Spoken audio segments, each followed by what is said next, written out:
Hello, everyone. So welcome to the second video on logarithms. This is going to continue right after the first video. So it may be helpful to review that definition of a logarithm that we talked about last time. Okay, so this video is going to be all about various properties manipulating logarithms. And there's a lot to remember here. But the important thing is that all of these properties come from that definition of logarithms as the inverse of the exponential function. So just to recap, we have the base A logarithm function, other words log base A, and we defined that to be the inverse of the exponential function with the same base A. So in other words, log base A is the inverse of a to the x. Okay. What that means is that we've switched the inputs and the outputs to go from one function to the other. So when I say an equation like y equals log base a of x, that means the same thing as switching the x and the y around, x equals a to the y. So you can take an equation with a log in it and turn it into an equation with an exponent. All right. And that's how we solve a lot of logarithm problems, or even just evaluate the logarithm function without our calculator, when we can do that. So it's also how we're going to get the properties of the logarithm function. And a lot of those properties are going to basically be the properties of the exponential function, but backwards. We're going to see that happen a lot. Okay, so here's the first one. The first property we're going to get by composing the logarithm function and the exponential function together. Okay, so to see why that will be a nice thing to do, I'm going to represent both of those functions with those arrow diagrams that we had. In fact, I stole these arrow diagrams from the last video.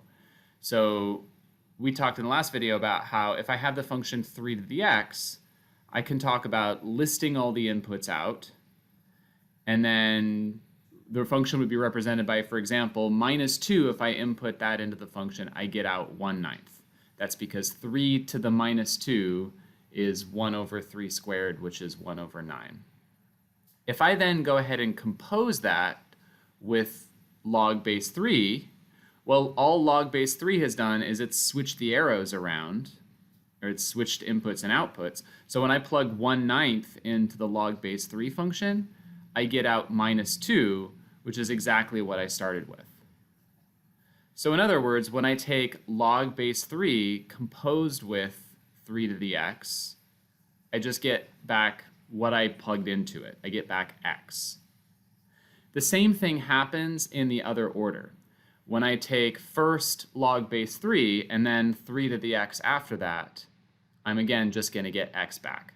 This is not special to logarithms. This is special to any inverses. When you compose a function with its inverse, you always get back the original x. So to represent that as a formula, this is what that looks like. We get log base a of a to the x. So that's first taking a to the x, then taking log base a of that. When we do that, we just get x. A lot of people like to think of this as the log base a and the exponent are canceling each other, and you're just getting the x left. Okay. In the other order, this looks like a to the log base a of x equals x. So it works just as well the other way when I compose them in the other order. Again, people think of it as the a is canceling with the log base a. Okay, so the one thing you need to know to make this rule work out is that the base in the logarithm and the exponent have to match, because otherwise the two functions are not inverses. We do have other rules for what's going to happen when those bases do not match. Okay, so this works for any base, and that includes base 10 and base e, where we have that special notation. So I'm going to write that out, even though it's just going to follow from this rule. So when we write log, remember that means log base 10. So if you don't see that base underneath the log symbol, then the base has to be 10. It has to be the standard logarithm. And when we see ln, we have to remember that that means log base e. So then using the same rule, that means that log of 10 to the x equals x, and similarly in the other way around. And ln, or the natural log, of e to the x is x. So same rule, just applying them in these specific cases. Okay. By the way, it'd be very good to maybe set a sheet aside to have all of these properties in one place. I'll remind you guys to do that in class too. It'll be very, very helpful for when you're studying and also working on these practice problems. Okay. I don't know if you can hear that, but my dog's chewing on her bone over there. All right. Another rule comes from the backwards property of logarithms. So we've talked about how for exponential functions, when I have addition inside an exponent, that becomes multiplication outside. So to write that down as a formula, I could say a to m, the m plus n equals a to the m times a to the n. I would highly recommend that you not focus on the specific letters that I'm using and focus much more on the process, or even the slogan that I'm saying that addition inside an exponent is multiplication outside the exponent. So we've seen that before. So remember that logarithms are going backwards through exponents. So because of that, the property for logarithms is backwards what it is for exponents. Okay, I'm not quite giving a proof of this. I could give a proof. It would be a string of equations, but I think that's a great way to remember it, and it's pretty easy to see why it should be true that way. So what that means is multiplication inside a logarithm becomes addition outside a logarithm. All right, so that means if I take log base a of a product, m times n, that equals log of m plus log of n. The multiplication inside is becoming addition outside. Okay, how do you remember that? How do I remember that? It's tough because I don't think logs are as intuitive as exponents. I mean, and chances are you've been working with exponents a lot longer than you've been working with logs. So in my mind to this day, I remember it as the opposite of what exponents do. It's easier for me to remember that exponents take sums to products. So I use that fact to remember, and just remember that logs go the other way. Logs take products to sums. Okay, it does not work the other way around. Logs do not take sums to products. If you have a sum inside of a log, there's really not much you can do with that. I mean, you can't simplify that in any obvious way. Okay, so the same rule works when we replace multiplication with division and addition with subtraction, just like it does for exponents. So division inside a log becomes subtraction outside a log. And that's because with exponents, it's the other way around. Subtraction inside an exponent becomes division outside. So we can write log of m over n equals log of m minus log of n. Again, the base doesn't matter. It could be any base as long as the base is staying the same throughout the entire equation. I'm not going to change the base suddenly. Okay. All right, now the next rule is really an application of the previous one, or that's a great way to think of it as an application. If I have an exponent inside of a log, right? Now we saw that a couple slides ago when the bases matched and then the log and the exponent just canceled. But this time let's say that the bases don't match. If I have an exponent inside a log, what I can do is take that exponent out and turn it into a coefficient. So an exponent inside a log becomes a coefficient outside a log. Okay, now why is that? Well, because an exponent is just repeated multiplication, all right? At least it is when n is a whole number. I know it's more complicated when n is not a whole number, but the rule still works even in that case.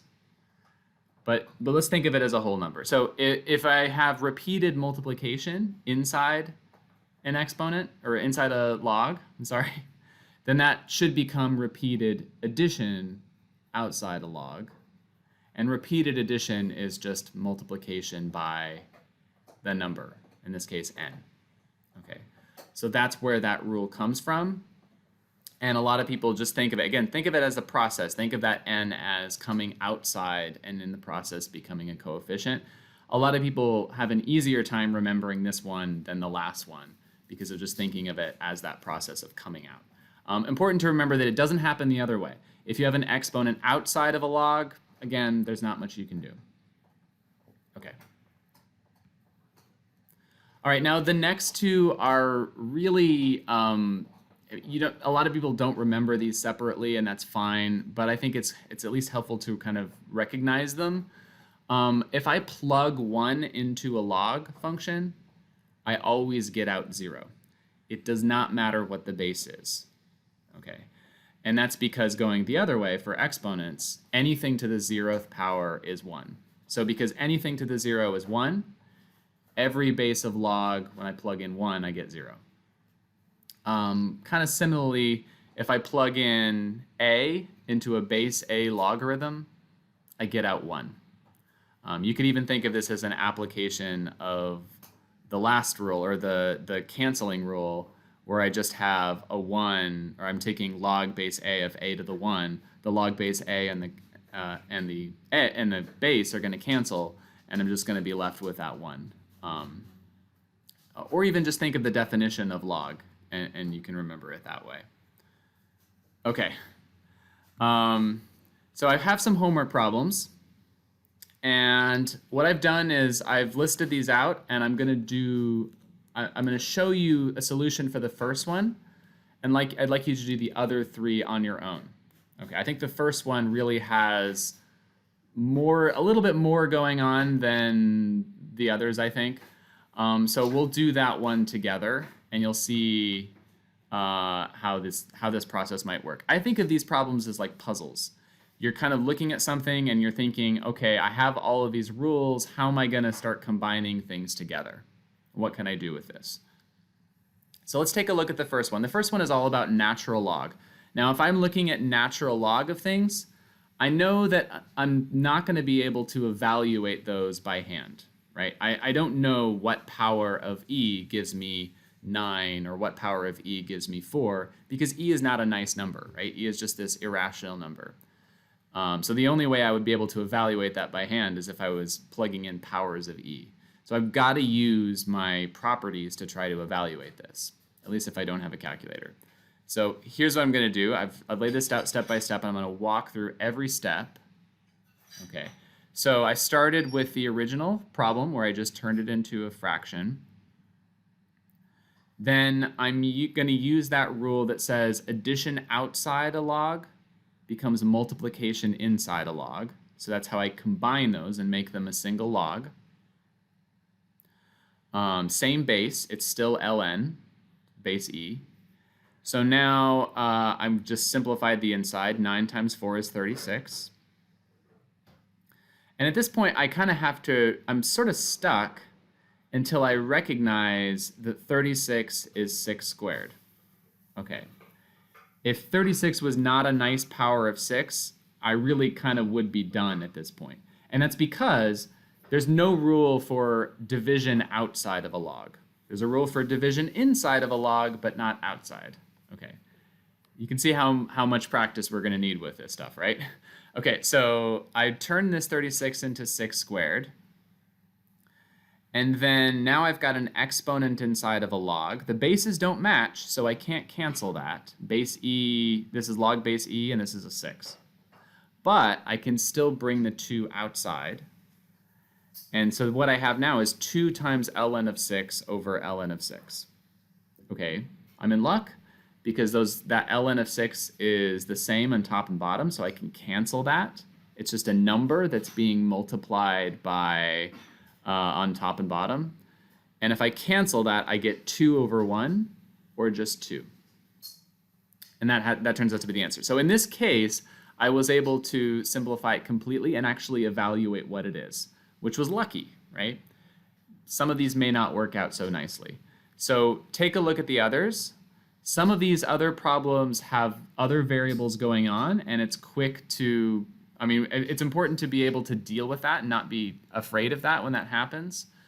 So the hints I'm going to give here are, well, one, remember that without that base, this is log base 10.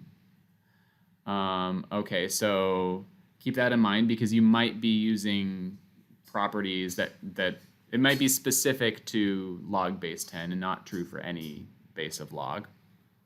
And then keep in mind, think about ways that you'd be able to maybe cancel something or combine things together. Okay, and the solutions will be in the Schoology. I'm looking forward to discussing this in class. All right, I'll see you.